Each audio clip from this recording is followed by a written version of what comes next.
And, one of the things that I think I was just sort of realizing in the book, but I've come to really believe, and so I don't remember how much I emphasized in the book, but I believe now that people tend to kind of organize their preference more according to taste and texture than to aromatics, right? Like people will say, I want a drier wine, or I don't want anything too tannic, or I don't want anything too sharp, or I really like bright, zesty wines. Like people are organizing by taste and texture, Light, high by like, I acid. don't, Yeah, that's how I drink. right. Yeah. They're Yeah. not like, I don't want anything that smells like apricots. Like, you know what I mean? Like that's not such, the aromatic thing is not it really. I don't think fundamental when it comes to preference, but finding your preference is really important. But that's step one. And I remember I had this anxiety because I've never really been great at, let's say, holding my liquor. So I've Sure. always been more of a wine drinker. So I don't drink cocktails all that often. And because of that, it took me a really long time to find my drink. And I would go to bars and I would just feel this anxiety of like, okay, what do I like? What do I order? I need to keep trying things. Hmm. What's my drink? And it took me Can't a do long time vodka to soda figure out that. again. Yeah.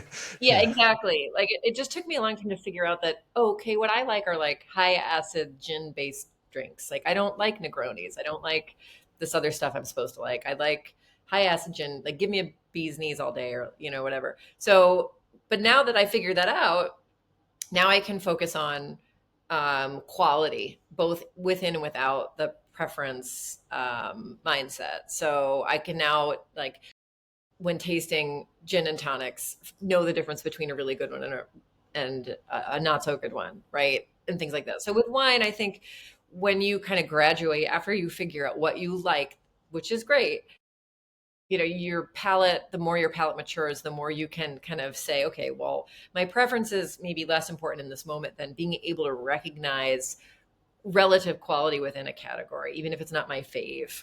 So, so that's, I think, more probably relevant to wine professionals, but it can be useful for consumers too. Sure. Yeah.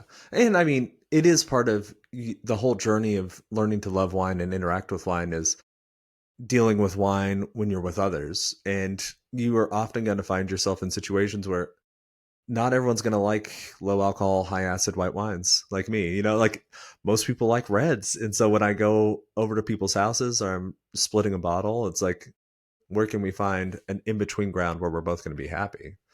So, yeah. Exactly. And this is obviously, anyone that's worked as a sommelier knows this, that even within a two top, a married couple that drinks together all the time, there'll be different preferences and like bridges you have to build. So yeah, absolutely. Every It's an time. important consideration. Yeah. I'm like literally every time. Yeah.